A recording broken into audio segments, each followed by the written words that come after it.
Hello प्यारे दोस्तों, कैसे हैं आप सभी लोग। मुझे उम्मीद है कि आप लोग अच्छे होंगे। तो देखिए बच्चों, हम लोगों ने स्टार्ट किया है कौन से चैप्टर को, चैप्टर नंबर 1 को। इसमें हमारा लेक्चर नंबर 1 कंप्लीट हो चुका है। तो लेक्चर नंबर 1 में हमने क्या देखा था, जैसे मैंने आप लोगों को बताया था कि यहाँ पर राहुल और उसके क्लास के जो बच्चे हैं और जो उनके टीचर्स हैं वो कहाँ पर जा रहे हैं, फील्ड विजिट पर जा रहे हैं। तो ये लोगों ने अपनी यात्रा शुरुआत करी से कहाँ से, नल दुर्ग से। और कहाँ पे जाने वाले इन लोग, अलीबाग। ठीक है, तो पहले दिन इन लोगों ने कहाँ से कहाँ तक की यात्रा कंप्लीट की थी, तो नल दुर्ग से लेकर के ये लोग पुणे तक पहुंचे थे। याद होगा आप लोगों को, याद करिए, मैंने आपको पिछले लेक्चर में बताया था। ठीक है, अभी आज हम लोग दूसरा दिन देखने वाले हैं इनके फील्ड विजिट का। तो दूसरे दिन में ये लोग क्या करेंगे, पुणे से अलीबाग जाएंगे। तो ये हम यहाँ पर समझने वाले हैं। तो आइए फिर हम स्टार्ट करते हैं इस वीडियो को और फिर समझते हैं कि दूसरे दिन में ये लोग कौन कौन सी चीजें देखते हैं और यहाँ पर बच्चे और जो टीचर्स हैं इनके बीच में क्या क्या बातें चल रही हैं। ओके, तो चलिए बच्चों शुरू करते हैं। यहाँ पर देखिए दूसरा दिन कहाँ पर गया, ये लीजिए दूसरा दिन। हम थोड़ा बहुत आगे पहुंच गए लगता है। हाँ, ये लीजिए दूसरे दिन। ठीक है, तो देखो 7 बज रहे हैं। तो इन लोगों ने क्या किया, पहले ब्रेकफास्ट किया और फिर वो अलीबाग के लिए निकल पड़े। ठीक है, तो टीचर कहते हैं मतलब जो टीचर जी थी वो अपने बच्चों को कहती है कि बच्चे हम लोग कहाँ पर हैं, तो हम लोग ना जो मुंबई पुणे का एक्सप्रेस हाईवे है, यानी पुणे से मुंबई जाने वाला जो हाईवे है, हम लोग इस पर हैं। ठीक है, क्या आप यहाँ का जो रिलीफ है उसमें चेंजेस देख सकते हो। We will stop at Rajmachi point near Lonavala. हम क्या करेंगे, लोनावला के पास में जो राजमाची पॉइंट है ना, वहां पे हम रुकेंगे थोड़ा। ठीक है, तो तुषार कहता है यस मैडम, हम यहाँ पे क्या देख सकते हैं कि even though we are driving on a plain road, मतलब भले ही हम लोग प्लेन रोड पे चल रहे हैं लेकिन यहाँ पर आसपास में जो हिली रीजन है ना, यानी जो पहाड़ी क्षेत्र है, उसको हम देख सकते हैं। और यहाँ पे हम एक और बात देख रहे हैं कि the frequency of houses is becoming less, यानी कि जो फ्रीक्वेंसी है घरों का, यानी जो यहाँ पे घर है ना, अब धीरे धीरे करके वो कम होते जा रहे हैं। अभी तक हम क्या देख रहे थे, जैसे सिटी में हम देखते हैं कि घर पास पास में होते हैं, काफी ज्यादा होते हैं, लेकिन जैसे ही हम गाँव एरिया में जाते हैं वहां पर हमें कम घर दिखाई देने लगते हैं। तो यहाँ पे वही ये बोल रहा है कि मैडम देख पा रहे हैं जो फ्रीक्वेंसी ऑफ हाउसेज है ना, वो धीरे धीरे करके कम होती जा रही है। ठीक है, फिर उसके बाद देखिए लोनावला के बाद जो राजमाची पॉइंट है वहां पे ये लोग रुके, right. And teacher give information about various relief features. फिर उसके बाद टीचर ने इन लोगों को सारी बातें बताई, वहां की जो भू आकृतियां थी उसके बारे में बताया। फिर टीचर जी क्या कहते हैं कि these are the slopes of the western Ghat. बता रहे हैं ये क्या है, ये वेस्टर्न घाट के ना स्लोप्स है, यानी ढलान है। वेस्टर्न घाट क्या होता है मैंने आपको बता दिया था, ये हमारा इंडिया है, तो ये हमारा वेस्टर्न घाट होता है प्यारे बच्चों, ये हमारा ईस्टर्न घाट होता है। ठीक है, तो वेस्टर्न घाट का स्लोप है ये, ऐसा टीचर बोल रहे हैं। एंड इनको हम क्या कहते हैं, देखिएगा, we call these hilly areas Sahyadri too, यानी इनको हम सह्याद्री भी कहते हैं। From here you can observe, मतलब आप ना यहाँ से ऑब्जर्व कर सकते हो, क्या ऑब्जर्व कर सकते हो कि डिफरेंस इन स्लोप, यानी जो ढलान है ना उसमें आप डिफरेंस समझ सकते हो कि the gentle slope to the east and the steep slope to the west. मतलब जैसे मान लो ये हमारा वेस्टर्न घाट है, ठीक है, तो इसके ईस्ट वाले पार्ट में कैसा स्लोप है, तो जेंटल स्लोप है, और इसके वेस्ट वाले पार्ट में कैसा स्लोप है, तो स्टीप। जेंटल यानी क्या होता है, देखो जैसे मैं आपको एग्जाम्पल के लिए बताती हूँ, यहाँ पर मेरा हाथ देखिएगा, जैसे मैंने मान लीजिए यहाँ पे ना मैं ढलान बना रही हूँ, तो ये मेरा क्या है, ये देखो ये मेरा स्टीप ढलान है। कैसा स्लोप है, ये स्टीप है, यानी बहुत ज्यादा है। ठीक है, और फिर मैंने इसको जरा ऊपर उठा दिया, तो यहाँ पे ढलान तो ये भी है लेकिन ये जेंटल है। जेंटल यानी कम, स्टीप यानी ज्यादा। ठीक है, तो ये टीचर जी यहाँ पे बता रहे हैं, राइट। टुवर्ड्स द वेस्ट, यानी वेस्ट की तरफ हम क्या क्या देख सकते हैं, तो you can see many cliffs, यानी आप बहुत सारे यहाँ पे क्लिफ्स देख सकते हो। क्लिफ यानी क्या होता है, वही जो हमारे पत्थर होते हैं ना उनके ये जो बन जाते हैं खंबे टाइप के। ओके, जैसे सी क्लिफ भी हमने देखा था, समुद्र के अंदर ऐसे खंबे टाइप का बन जाता है, तो वो टीचर बोल रहे हैं। एंड वाटरफॉल्स भी आप यहाँ पे देख सकते हो, मतलब जो झरने होती हैं वो आप यहाँ पर देख सकते हो, जो आप लोगों ने क्लास 9th में भी पढ़ा था। क्लिफ के बारे में हमने पढ़ा था ना, सी क्लिफ्स और waterfalls, right. And this region is also the source of river Ullas, a major waste flowing river। जो ये मुख्यतः क्या है, वेस्ट फ्लोइंग रिवर है, यानी पश्चिम में बहने वाली जो नदी है उल्लास नदी है ना, तो हम यहाँ पे कह सकते हैं कि ये क्या है, ये इस नदी का सोर्स ऑफ, मतलब सोर्स है। ठीक है, ऐसा हम कह सकते हैं, ये टीचर जी बता रही है। फिर उसके बाद क्या हुआ कि the students look photographs of this features, it started raining again and their journey resume, यानी फिर से बारिश होने लगी, फिर उसके बाद जो उनकी जर्नी है वो रिज्यूम हो गई, यानी वो चलने लगी। ठीक है, तो आप देखिएगा नामदेव कहता है मैप में देख करके कि मैडम क्या, we are crossing the ghat section and now are we going to Khopoli, ये पूछ रहा है नामदेव कि मैडम जी हम लोगों ने क्या किया, हम लोगों ने जो घाट सेक्शन था उसको क्रॉस कर लिया और क्या हम खोपोली की तरफ जा रहे हैं, खोपोली, ठीक है, खोपोली की तरफ जा रहे हैं। तो टीचर कहते हैं यस बेटा, एकदम सही कहा आपने, correct Namdev. This is known as the Bhor और खंडाला घाट, इसको हम क्या कहते हैं, भूर या फिर खंडाला घाट कहते हैं। ठीक है, घाट पे अगर आप लोग गए होंगे देखिएगा, वहां पे इतनी ऊंची नीची चढ़ान होती है ना, ठीक है, मतलब ऐसे गोल गोल घूम घूम करके हम लोगों ने, मतलब वहां पर मैं भी घाट के इधर से आई हूँ, एक बार मैंने गाड़ी से आ रहे थे हम लोग, तो मैंने देखा था बहुत ऊंचे नीचे, और वो भी हम रात के टाइम पे आ रहे थे। आप सोच नहीं सकते हो रात के कितने बज रहे थे, मतलब मैं आपको बताती हूँ, हम लोग रात को ही निकल गए थे, जैसे 1-2 बजता है ना, तो हम लोगों ने शायद से 2 बजे निकले थे वहां से, और फिर वही हाईवे से हम कट लेकर के यही घाट में हम घुस गए थे, और घाट से हम होते होते फिर वहां पे मतलब कोई नहीं था, ऐसा लग रहा था कि उस रोड पे बस हम ही चल रहे थे, और काफी डर भी लग रहा था, तो उसकी बात की जा रही है। ठीक है, तो यहाँ पे टीचर ये घाट के बारे में बता रहे हैं। And we will now enter the western coastal plain of India. अब हम कहाँ पे एंटर करेंगे, तो जो वेस्टर्न कोस्टल प्लेन है इंडिया का, ठीक है, ये वेस्टर्न वाला कोस्टल प्लेन हम यहाँ पे एंटर करेंगे। ऑब्जर्व, आप ना इधर ऑब्जर्व करो, निरीक्षण करो ट्रीज का, सॉइल का, and houses that you see, जो आप घर यहाँ पे देख रहे हो उनका। ओके, तो शिव क्या कहता है कि madam ji, we can see dense forest comprising of thick vegetation in the ghats. यहाँ पे ये बोल रहा है कि मैम हम यहाँ पे क्या देख सकते हैं, यहाँ पे ना हम घने जंगल देख सकते हैं, ठीक है, और यहाँ पे थिक वेजिटेशन इन द घाट, यानी घाट में बहुत सारे अलग अलग प्रकार के पेड़ पौधे हैं, वनस्पतियां हैं, ये भी हम देख सकते हैं। And we can see trees with broad leaves, और यहाँ पे हम पेड़ देख सकते हैं जिनकी पत्तियां काफी ब्रॉड है, काफी बड़ी बड़ी है। And we had seen such trees in the Sinhagad region too, और ये हमने सिंहगढ़ में भी देखा था। तो अब टीचर क्या कहती है बच्चे से कि ये क्या है, तो ये आपके टीक के ट्रीज है। टीक यानी क्या होता है, सागौन। अगर मैं आपको दिखाऊं तो सागौन का पेड़ ना यहाँ पर कहीं पर तो था, मैं आपको दिखाती हूँ। आ जाओ, सागौन के पेड़ कहाँ पर है, यहाँ पे चित्र में आप देखोगे ना आपको समझ में आ जाएगा। अरे चलो भाई तुम ऊपर चलो, ये रुको, कुलाबा फोर्ट है ये, हाँ ये देखो, ये होते हैं सागौन के पेड़ है ना, आप लोगों ने देखे होंगे। तो ये टीचर यहाँ बता रही है कि ये किसके पेड़ हैं, ये ना सागौन के पेड़ हैं, यानी टीक ट्रीज हैं। फिर यहाँ पे देखो, कहाँ पर थे हम, यहाँ पर थे। And this region is a region of deciduous trees. Deciduous मतलब मैंने आप लोगों को बताया था क्या होता है, वही जो अपना एक सीजन में पत्तों को गिरा देते हैं ऐसे पौधे। देर आर मेनी वनराइज एंड देवराइज, यानी कि यहाँ पर बहुत सारे वनराइज हैं और देवराइज हैं। अब ये वनराई और देवराई क्या होता है बच्चों, तो वनराई ये है, देखो ये है वनराई और ये है देवराई, देख रहे हो ये छोटे छोटे प्लांट जैसे हैं, ये बड़े बड़े पेड़ हैं, है ना, तो इनको हम कहते हैं वनराई और ये है देवराई, आप देख सकते हो। ठीक है, तो इसके बारे में यहाँ पर ये जो टीचर जी है ना, ये इन लोगों को बता रहे हैं। ठीक, चलिए आगे चलते हैं। फिर उसके बाद क्या हुआ कि आफ्टर क्रॉसिंग द घाट, मतलब घाट को क्रॉस करने के बाद the dense forest become sparse, मतलब जो घने जंगल थे वो अब कम होते जा रहे थे, और जो ये गेहूं नहीं धान के खेत थे, और huge industrial states were now visible, यानी इंडस्ट्रियल स्टेट दिखाई दे रहे थे। इसके अलावा जो पैडी फील्ड थे यानी धान के खेत वो दिखना चालू हो गए थे।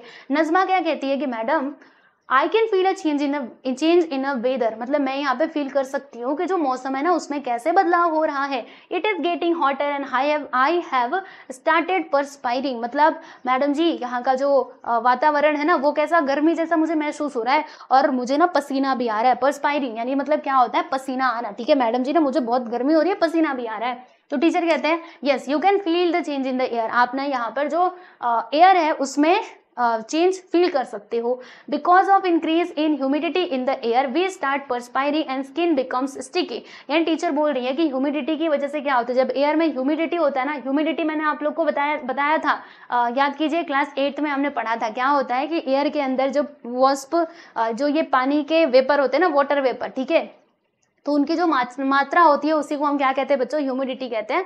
तो टीचर कह रही है कि बच्चे अगर ह्यूमिडिटी इंक्रीज होती है एयर में तो फिर क्या होता है कि हमें पसीना आने लगता है, और जो हमारी स्किन है ना वो कैसी हो जाती है, स्टिकी यानी चिपचिपी हो जाती है। As we go near the sea this will increase, यानी जैसे जैसे हम सी के नजदीक में जाते जाएंगे वैसे वैसे ये इंक्रीज होते जाएगा। अब देखो नामदेव क्या कहता है, madam it has started raining in this region, मतलब यहाँ पर ना बारिश शुरू हो गई है madam ji. Also the amount of rainfall seems to be more, मतलब ऐसा लग रहा है कि यहाँ पर ना मतलब बारिश ज़्यादा होती है, एंड इसीलिए ऐसा है कि हम यहाँ पे मतलब ये सारा जो चेंजेस है वो महसूस कर पा रहे हैं। तो अब टीचर कहती हैं हाँ बेटा एकदम सही कहा नामदेव, करेक्ट ऑब्जर्वेशन, बिल्कुल सही तुमने ऑब्जर्व किया है बच्चे। बिकॉज ऑफ हैवी रेनफॉल, यानी रेनफॉल की वजह से, और क्योंकि ये रीजन समुद्र के नज़दीक में है तो इसीलिए ऐसा होता है कि यहाँ पर ह्यूमिडिटी ज़्यादा होती है एयर में। Also because of high rainfall, rainfall की वजह से यहाँ पर राइस क्या है, मेन क्रॉप है ना। अब जल्दी से मतलब बहुत ही जल्द हम पहुँच जाएंगे सी बीच पर, मतलब सी पर पहुँच जाएंगे। तो बताओ हम सी पर तो पहुँचने वाले हैं, तो बताओ ये कौन सा सी है। तो सारे बच्चों ने हाथ उठा करके कहा मैडम जी ये तो है अरेबियन सी। बिल्कुल अरेबियन सी है ना, याद करो, चलो मैं आपको याद करवाती हूँ। ये हमारा भारत का नीचे वाला हिस्सा, इधर क्या होता है, इधर है बे ऑफ बंगाल यानी बंगाल की खाड़ी, और इधर क्या है बच्चों, इधर है हमारा अरेबियन सी। इधर क्या है, इधर क्या है, चलो बताना मुझे, यहाँ पर क्या है आप लोगों से पूछती हूँ, ठीक है, ये बताना। इधर दोनों तो मैंने बता दिया, ठीक है। तो ये लोग ये अरेबियन सी पे जा रहे थे ना, तो बोल रहे हैं मैडम जी अरेबियन सी है। टीचर कहती है वाह बेटा very good. After reaching Alibag, यानी अलीबाग पहुंचने के बाद, before we go to our lodges, यानी जहाँ पे हमें रुकना है वहां पर जाने से पहले हम कहाँ पे जाएंगे, तलाटी ऑफिस पे जाएंगे। और वहां पर जा करके आप क्या कर सकते हो, जो भी क्वेश्चन आपने प्रिपेयर किया है, क्वेश्चन क्या होता है, जब भी हमें फील्ड विजिट पे जाना होता है ना, तो हम लोग क्वेश्चन प्रिपेयर करते हैं कि कौन कौन से क्वेश्चन हम पूछेंगे, है ना। वहां पर जाएंगे तो किस किस बारे में जानकारी इकट्ठा करेंगे। तो टीचर कह रही है वो जो क्वेश्चन आप लोगों ने प्रिपेयर किया ना, वहां पे तलाटी ऑफिस पे जाकर के आप लोग सारे सवाल पूछ लेना। तो उर्मी कहती है यस मैडम हम पूछेंगे। किन किन बारे में पूछेंगे, तो हम लोग ना यहाँ पर पूछेंगे types of crops, soil types, cultivation of fruits and other cash crops, and और भी हम बातें पूछेंगे कि कैसे जो लैंड रेवेन्यू है इसको कलेक्ट किया जाता है, लैंड अंडर इरिगेशन, ठीक है, सिंचाई के रिलेटेड हम सवाल पूछेंगे, एंड वाटर शेड प्रोग्राम्स, ठीक है, वाटर शेड के जो भी प्रोग्राम्स रहेंगे उनके बारे में जानेंगे। और यहाँ पे जो अलग अलग ऑक्यूपेशन है इस गांव के वो भी हम वहाँ से समझने की कोशिश करेंगे, ठीक है। फिर वो लोग कहाँ पे पहुंचे, there is the Alibag in the afternoon, मतलब पहुंचे ये लोग आफ्टरनून में अलीबाग, और फिर वो तलाटी ऑफिस पे गए, वहां पे जाकर के सारी इन्फॉर्मेशन को कलेक्ट किया बच्चों ने, जो भी इन लोगों ने क्वेश्चन प्रिपेयर किया था, ठीक है, उसके बेसिस पे इन्फॉर्मेशन कलेक्ट किया। अब टीचर कहती है बच्चों से, बच्चे डियर स्टूडेंट्स आफ्टर लंच, मतलब लंच के बाद हम जाएंगे, कहाँ पर जाएंगे, हम सी बीच पे जाएंगे, सी कोस्ट पे जाएंगे। एंड मुझे एक बात बताओ कि how many of you will be seeing the sea for the first time, यानी कितने बच्चे हैं यहाँ पर जो पहली बार समुद्र देखने वाले हैं। तो लगभग सारे बच्चों ने अपना हाथ उठाया था, ठीक है। अबीरा कहती है लो भाई अब बारी आ गई अबीरा की। अब देखो अबीरा कभी इसने पहले समुद्र नहीं देखा था, अभी इमेजिन कर रही है अरे समुद्र कैसा होगा, है ना, कितना मस्त होगा उसका नज़ारा, ब्रेथ टेकिंग, ठीक है, breathtaking view, it would be to see the sea what it will look like, अरे ये कैसा दिखता होगा, या फिर वहां पर बस पानी पानी होगा, ऐसे वो ऐसे मतलब मन ही मन में खिचड़ी पकाया जा रही है, सोचे जा रही है ना। ऐसा होता है ना हमारे साथ भी, अगर कोई चीज़ हमें मिलने वाली होती है जो हमने कभी देखा नहीं होता, तो हम उसको लेकर के कितने एक्साइटेड होते हैं, अरे वाह ये चीज़ मुझे मिलेगी, और क्या क्या होगा क्या नहीं होगा, सब कुछ हम कैसे मतलब इतने एक्साइटेड होते हैं। ठीक उसी प्रकार से अबीरा भी सोच रही है। अब टीचर कहती है अबीरा से यस अबीरा बेटा सही, we will visit the beach now, अब हम विजिट कहाँ पे जाएंगे, बीच पे जाएंगे। एंड सारे इंस्ट्रक्शन आप लोगों को पहले ही दिए जा चुके हैं कि कौन कौन से प्रिकॉशंस आप लोगों को रखने हैं, कौन कौन सी सावधानियां बरतनी है, ठीक है। We will also visit a fort called Kolaba और अलीबाग फोर्ट हियर, और फिर उसके बाद हम कुलाबा जो फोर्ट है वहां पर भी जाएंगे। एंड सुनना ध्यान से, हमें ना जो हाई टाइड और लो टाइड है ना इसका ध्यान रखना पड़ेगा वहां पे जाते टाइम पे, क्योंकि ये जो फोर्ट है ना वो पानी के अंदर है, ठीक है, टीचर बता रही है इन लोगों को। And we have studied the work of sea waves in class 11th, हमने क्लास 9th में हमने सी वेव्स का जो वर्क होता है उसको हमने पढ़ा है। बताओ पढ़ा था ना हम लोगों ने क्लास 9th में कि सी वेव्स है, इनके कारण क्या क्या निर्माण होता है, तो सी क्लिफ्स बनते हैं, इसके अलावा और क्या क्या बनता है भाई, आप देखो बच्चे यहाँ पे बता रहे हैं, सुनो क्या क्या बनते हैं, बीचेस बनते हैं वो समुद्र की लहरों के कारण, सी केव्स बनते हैं, ठीक है। सी केव्स कैसे बनते हैं, जैसे मान लो यहाँ पे बड़ा था पर्वत आ गया, ठीक है, अब ये लहरें आ रही है, इसको बार बार टकराएंगे, इसकी वजह से इसके अंदर छेद हो जाता है, धीरे धीरे करके ये पूरा खत्म हो जाता है, तो इस प्रकार से सी केव्स बनते हैं। फिर उसके बाद वेव कट प्लेटफॉर्म्स बनते हैं, मतलब ये जो लहरें होती है ना वो पत्थर को ही काट देती है धीरे धीरे करके, और फिर ये प्लेटफॉर्म बन जाते हैं, ठीक है। सैंड बार्स बनते हैं। तो टीचर कहती है वाह बेटा तुम लोग को तो सब कुछ याद है ना, तो गुड बच्चे लोग यू रिमेंबर देम वेल। फिर उसके बाद ये लोग बीच पे पहुंचते हैं, है ना, और फोर्ट पे पहुंचते हैं। फिर उसमें से कुछ बच्चों ने वहाँ पे बहुत मतलब इंजॉय किया। उसके बाद जो घोड़ा गाड़ी होती है और जो घुड़सवारी होती है उसका इन लोगों ने आनंद लिया।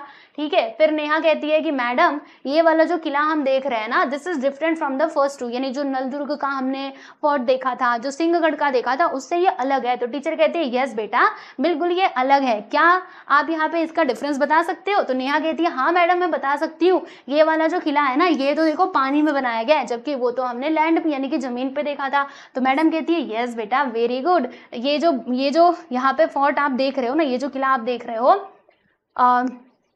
ये this fort is build on a wave cut platform. ठीक है, वेव कट प्लेटफॉर्म पे ये फोर्ट बना हुआ है। ऐसा क्यों किया गया, मतलब क्यों इसको यहाँ पर सी वाटर में बनाया गया? तो वो इसीलिए बनाया गया है ताकि जो समुद्र है ना उसको, मतलब यहाँ, क्योंकि देखो जो समुद्र का रास्ता होता है ना, यहाँ से भी बाहर के लोग आते रहते हैं, तो उस पर नजर बनाने के लिए। देखो यहाँ पे टीचर बोल रही है कि because it is surrounded by sea water it is called a sea fort. Earlier these forts were build for the security of the sea, मतलब सी की सिक्योरिटी के पॉइंट ऑफ व्यू से इसको बनाया गया था। There are many such forts on the west coast, मतलब west coast पे। ठीक है, और भी इसी प्रकार के और भी फोर्ट्स हैं। ठीक है, तो देखो यहाँ पे नेहा बता रही है हाँ मैडम मुझे पता है, मैंने तो नाम भी सुना है। कौन कौन से फोर्ट है? देखो एक सिंधुदुर्ग जो कि ऐसे ही समुद्र के अंदर ही बनाया गया है। ठीक है, इसके अलावा जंजीरा, ठीक है, जंजीरा का भी फोर्ट काफी फेमस है, आप देखिएगा गूगल करके देख लीजिए आपको समझ में आ जाएगा। तो टीचर कहती है based on the information you have collected can you tell what occupations on what occupations are followed here. Teacher बोल रही है कि बच्चे तुम लोगों ने सारी इन्फॉर्मेशन कलेक्ट कर ली, क्या इस बेसिस पे बता सकते हो कि यहाँ पे किस प्रकार का ऑक्यूपेशन यानी कैसा व्यवसाय किया जाता है? तो बच्चे कहते हैं, देखिएगा राहुल कहता है मैडम देखो मैडम यहाँ पर ना fishing agriculture both occupations are followed here, यहाँ पे ये वाले ऑक्यूपेशन किया जाता है। तो टीचर कहती है यस बेटा वेरी गुड करेक्ट। बताओ ये कौन से कैटेगरी का है? तो जैसे हमने अलग अलग कैटेगरी के ऑक्यूपेशंस देखे हैं ना, primary secondary tertiary and quaternary, तो फिशिंग एंड एग्रीकल्चर किस में आएगा? टीचर पूछ रही है। तो सारे बच्चे कहते हैं, मीना कहती है madam these are primary occupations, ये तो हमारे प्राइमरी ऑक्यूपेशंस हैं। ठीक है, अब देखो टीचर कहती है कि ट्रू एकदम सही। देखो इनिशियली क्या हुआ था कि यहाँ पर फिशिंग जो था वो मेन ऑक्यूपेशन था, फिर धीरे धीरे करके यहाँ पे जो एग्रीकल्चर की प्रैक्टिस है ये भी शुरू हुई, लेकिन यहाँ से थोड़ा दूरी पे, है ना। फिर यहाँ पर और भी चीजें पाई जाती हैं जैसे कि कोकोनट की ट्री, फिर बीटल नट। बीटल नट का मतलब क्या होता है? सुपारी, आप लोग जानते हैं ना, सुपारी याद कीजिए। तो ये बीटल नट, फिर उसके बाद जैक फ्रूट यानी कि कटहल, बनाना, और फिर यहाँ पर कुछ मसाले जो हैं वो उगाए जाते हैं। और ये क्या है? ये हॉर्टिकल्चरल फार्मिंग है। Today tourism has become an important occupation here. यहाँ पर जो टूरिज्म है ये बहुत ही अच्छा, मतलब बहुत ही इम्पॉर्टेंट ऑक्यूपेशन बन चुका है। मतलब यहाँ पर जो बाहर के लोग हैं ना, अलग अलग जगहों से यहाँ पर आते हैं घूमने के लिए, टूरिज्म के लिए। ठीक है, और फिर उसके बाद सारे बच्चों ने बहुत मौज मस्ती करी, वहाँ पे फोटो खिंचाए। ठीक है, और भी बहुत सारी मौज मस्ती करी, है ना। बीच पे जाके क्या करते हैं? खेलते हैं, घूमते हैं। ठीक है, तो इस प्रकार से इनका जो फील्ड विजिट है वो खत्म हुआ। मतलब ये घूमे और फिर वहाँ पे थोड़ा आराम किए रहेंगे, रात भर रुके होंगे, फिर दूसरे दिन निकल गए होंगे अपने घर पे जाने के लिए नलदुर्ग की तरफ, है ना। पढ़ लो एक बार। Afterward students spent some time playing on the sand of the beach and captured beautiful glimpses of the sunset in their cameras. After sunset they came to their lodges, है ना। सनसेट के बाद वो जहाँ पे उनको रहना था वो वहाँ पे आ गए। फिर उसके बाद दे डिस्कस इंपॉर्टेंट पॉइंट्स, मतलब इंपॉर्टेंट पॉइंट्स को उन लोगों ने डिस्कस किया। एंड फिर उसके बाद दे हैड डिनर। ठीक है, डिनर किया एंड और क्या किया? और उसके बाद रेस्टेड फॉर द नाइट। यहाँ पे रुको, मैंने क्या पढ़ा था? After sunset they came to their lodges, okay, they discuss important points to compile their field visit. ठीक है, सही है। फिर रिटर्न होने के बाद they had dinner and rested for the night. ठीक है, मतलब वहीं पे आधा रात्रि को रुके और फिर नेक्स्ट मॉर्निंग वो निकल पड़े अपने, मतलब ब्रेकफास्ट वगैरह करके अपने घर की तरफ वो निकल पड़े। तो ये था बच्चों इन लोगों का फील्ड विजिट। किसका था? यही इन बच्चों का था, राहुल, उसके फ्रेंड्स और उनके टीचर्स। जहाँ पे कहाँ पे गए थे? नलदुर्ग से वो गए थे अलीबाग। तो ये होता है प्यारे बच्चों फील्ड विजिट। ठीक है, अब देखो मैं आप लोगों को अगर बताऊं तो ये जो हमारा चैप्टर नंबर 1 है ना, अभी बोर्ड एग्जाम के हिसाब से इससे किस प्रकार के क्वेश्चंस पूछे जा सकते हैं, तो यहाँ पे आप एक्सपेक्ट कर सकते हो दोस्तों शॉर्ट नोट्स। ठीक है, आपसे पूछा जा सकता है फील्ड विजिट के बारे में कि आप ना, ये देखो, मतलब मान लीजिए आपके टीचर आपको कहीं फील्ड विजिट पे लेकर के गए, है ना, तो उसका रिपोर्ट कैसे बनाना है। ठीक है, मैं आपको बताऊंगी इसका जब क्वेश्चन आंसर बताऊंगी ना, तो ये सारे क्वेश्चन के आंसर आपको दिखाऊंगी एक फील्ड विजिट का यहाँ बताऊंगी, ठीक है। Prepare a questionnaire for a field visit, यानी फील्ड विजिट पे अगर जाना है तो क्वेश्चनर, क्या क्या क्वेश्चन आप पूछना चाहोगे, and how will you manage the litre during the field visit, field visit के दौरान आप कैसे जो कूड़ा कचरा है उसको कैसे मैनेज करोगे, ऐसे ही कहीं पे रास्ते में फेंक दोगे या फिर कचरे के डिब्बे में डालोगे, ठीक है, ये सब कुछ। What items will you take with you for the field visit, ठीक है, मतलब फील्ड विजिट पे जाओगे तो आप कौन कौन सी चीजें लेकर के जाओगे, and outline the importance of field visit, field visit का इंपॉर्टेंस क्या क्या है। तो देखो ये जो है ना ये आपके एग्जाम में पूछा जा सकता है, ठीक है। फील्ड विजिट देखो इनका जो कन्वर्सेशन दिया है ना, मतलब वो तो बस आपको ऐसे समझना था, जैसे हम इंग्लिश का लेसन कैसे पढ़ते हैं वैसे हमें ये पढ़ना था, ठीक है। अब क्वेश्चन कहाँ से पूछा जा सकता है, तो ये फील्ड विजिट के बारे में कि इससे आप क्या समझते हो, जा रहे हो तो क्या क्या लेकर के जाना चाहिए, इसका मेन पर्पस क्या होता है, ये सब कुछ पूछा जाएगा, ठीक है। तो चलो, तो यहाँ पे ये चैप्टर कंप्लीट हुआ। एक्सरसाइज आपको मिलेगा हमारे क्वेश्चन आंसर वाले प्लेलिस्ट में, आप जा करके देख लेना, वहां पर आपको क्वेश्चन आंसर्स भी मिल जाएंगे, ठीक है स्टूडेंट्स। तो फर्स्ट चैप्टर यहाँ पर कंप्लीट होता है। अब उसके बाद हम नेक्स्ट वीडियो में करेंगे हमारा अगला चैप्टर, यानी कि चैप्टर नंबर 2। तो ये वीडियो आपको कैसा लगा मुझे कमेंट सेक्शन में जरूर बताइएगा, अच्छा लगे तो यस एवरीवन लाइक कर सकते हो। मिलते हैं नेक्स्ट वीडियो में, सभी को नमस्ते।